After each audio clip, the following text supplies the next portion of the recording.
Est-ce que tu t'es déjà posé la question de savoir quel est le but de la richesse? À quoi ça sert d'être riche? Je voudrais qu'on en parle aujourd'hui dans cette vidéo et qu'ensemble nous sortions de là grandis par rapport à la richesse que beaucoup de gens cherchent aujourd'hui, que beaucoup de gens veulent aujourd'hui, que beaucoup de gens veulent à tout prix et à tous les prix. Reste connecté.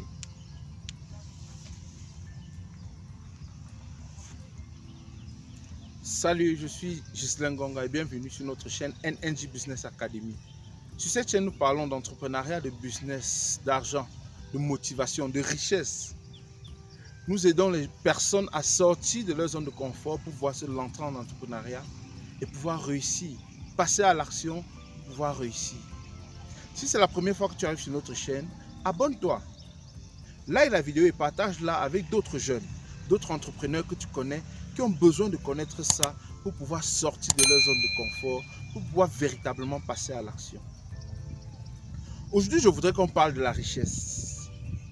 La richesse est la chose la plus convoitée par beaucoup de personnes. Je vais m'arrêter à la richesse matérielle aujourd'hui. Parce que la richesse n'est pas que matérielle. Ça, je préfère le préciser. Elle n'est pas que financière, elle n'est pas que matérielle. Aujourd'hui, je m'arrête à la richesse matérielle et financière. Est-ce que tu t'es déjà posé la question de savoir pourquoi est-ce que tu veux être riche? Est-ce que tu t'es déjà posé la question de savoir à quoi te servira ta richesse quand tu l'auras acquise? Aujourd'hui, tu cours, tu dors sans dormir, tu travailles dur, tu bosses vraiment acharnement pour pouvoir obtenir cette richesse. Mais est-ce que tu es préparé à obtenir cette richesse? Est-ce que tu es préparé à vivre de la richesse? Est-ce que tu es préparé intérieurement à être riche? Je pose cette question parce que depuis quelque temps, sur les réseaux sociaux, ça déferle la chronique, le scandale de porte-à-porte, où des riches, des personnes bougrement riches, recrutent nos jeunes sœurs africaines pour pouvoir les utiliser là-bas comme des prostituées, pour pouvoir les utiliser comme des toilettes, pour pouvoir les utiliser comme des personnes, comme des animaux. Est-ce que tu es préparé à la richesse? Est-ce que la richesse te permettra à être digne, à aider les personnes, à sortir la communauté de la précarité, de la pauvreté? Ou bien, est-ce que ta richesse te permettra de minimiser l'autre, d'écraser le plus pauvre, de te sentir au-dessus de tout le monde? À Dubaï, le scandale porte-à-porte, il s'agit en fait des personnes, des messieurs, des familles bougrement riches qui lancent des recrutements à travers des Africains qui sont à Dubaï et qui peuvent lancer l'alerte en Afrique pour recruter des jeunes filles, généralement. Les amener à Dubaï par des réseaux et arriver à Dubaï, les employer comme ménagères, comme prostituées de famille, pour leur donner tout le travail déshumanisant que la personne de la même nationalité que le riche ne peut pas faire en fait. Alors ce qui se passe c'est quoi? Quand l'alerte est lancée, on recrute nos sœurs, elles vont à Dubaï. Arrivé, la première chose qu'on fait, on leur retire leur passeport. Elles deviennent des esclaves parce que sans passeport, sans identité, tu ne peux pas t'en sortir. Alors quand on a retiré le passeport, on les envoie vers chez leur employeur, leur nouvel employeur, qui, dans les castings, dans les entretiens à distance, on leur faisait miroiter comme elle devait partir comme secrétaire, elle devait partir comme chargée de la clientèle, elle devait partir comme prospectrice, elle devait partir comme... Mais arriver, c'est tout le contraire. Elles arrivent, elles sont domestiques, elles sont chargées de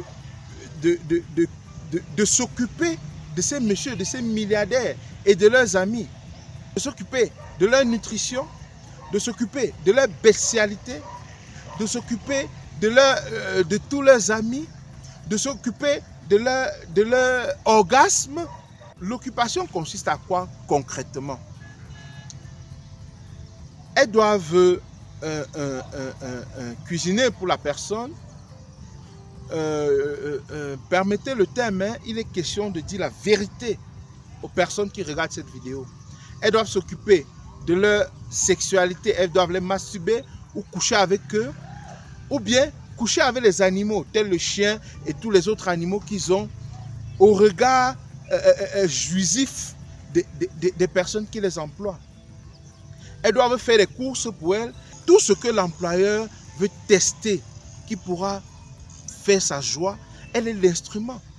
Elle est l'instrument pour tester toute sa bestialité, tout son côté animal, qu'il ne peut pas faire à sa propre femme, qui est dans la maison quelquefois. Au-dessus de leur argent, il se permet de leur donner beaucoup d'argent,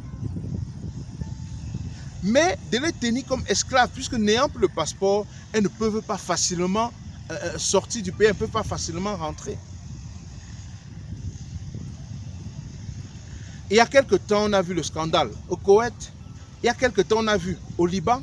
Il y a quelque temps, on a vu même à Dubaï, où des personnes, des filles qui se sont rassemblées et qui ont pu avoir un téléphone peut-être craqué, ont fait une vidéo pour envoyer par WhatsApp aux membres de la famille ici pour dire c'est mauvais. Et au gouvernement même, en Afrique, pour dire c'est mauvais, venez chercher votre communauté, venez nous chercher, on nous a trompés. L'argent n'a pas servi à cette personne à aider les autres, à aider la communauté, à aider à lancer même une autre affaire. L'argent leur sert à servir leur sale besogne. Et pour servir leur sale besogne, ils ont besoin de nos sœurs africaines.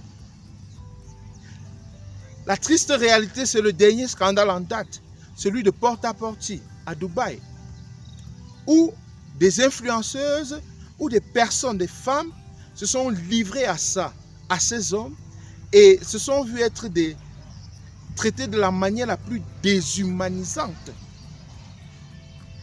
À la fin, elles ne s'acceptent plus. Elles cherchent à se donner la mort. Et puis quand elles parviennent même à rentrer au pays, c'est une grande communauté de frustrés qu'on a créée. Elles n'ont plus le courage de se regarder dans la glace.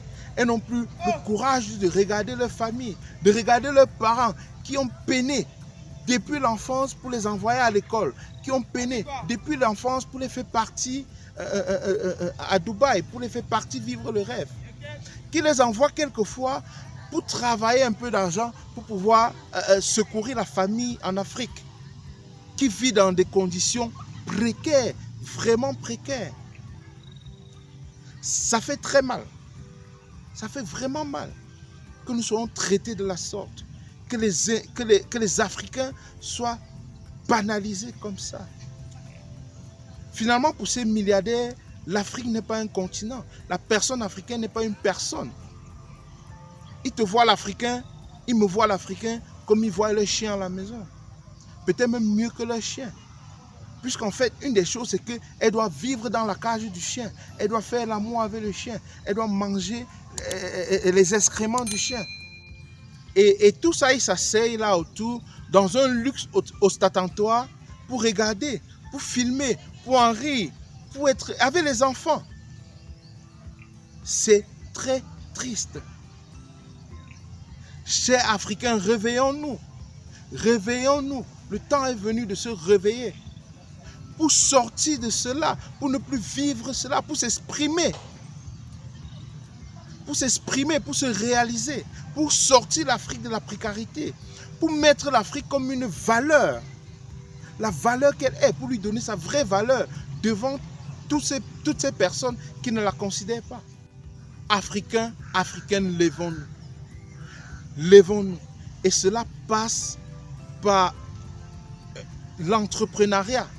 Sur cette chaîne, je propose des pistes d'entrepreneuriat, des pistes pour pouvoir sortir de la galère, des pistes pour pouvoir se réaliser, des pistes pour pouvoir atteindre, réaliser ses rêves, faire l'argent si c'est l'argent ton rêve. Nous courons derrière la richesse. À quoi nous servira notre richesse? Nous courons derrière la richesse. À quoi nous servira notre richesse? Je voudrais te laisser sur cette note, sur cette question, afin que tu réfléchisses. Pourquoi en réfléchissant d'un côté, comment faire pour avoir la richesse, ce qui est bien, que d'un autre côté, tu réfléchisses quand ton étoile aura brillé, quand tu accueilleras véritablement cette richesse. Porte à porte, c'est le scandale de la richesse. Loin des filles, loin de tout ce qu'on a vu sur les réseaux sociaux, loin des insultes qu'on donne à ces filles, moi j'appelle ça le scandale de la richesse. Parce qu'ils n'ont jamais pensé à quoi leur servira la richesse. Ils ont eu la richesse pour la richesse. Aujourd'hui, je voudrais vraiment que toi, Africain, toi jeune, toi entrepreneur, tu t'arrêtes un moment et que tu penses et que tu réfléchisses. À quoi te servira ta richesse? Abonne-toi si tu n'es pas encore abonné à la page. Like et partage pour faire sortir d'autres Africains de cette précarité. Pour faire sortir d'autres Africains de cette mentalité dans laquelle on s'enferme, se disant qu'on ne peut pas réussir. C'est possible. C'est possible. Si l'on fait, tu peux. Et tu n'as pas besoin d'être déshumanisé, d'être traité de salope, de chien pour pouvoir gagner ta vie. Tu peux gagner ta vie par le fruit de ton travail, par le fruit de tes mains, par la sueur de ton front. Tu peux gagner ta vie et être fier de ce que tu as gagné dans ta vie. À quoi te servira la richesse? À quoi te servira ta richesse? D'ici la prochaine vidéo, portez-vous bien. Rendez-vous au sommet. Ciao.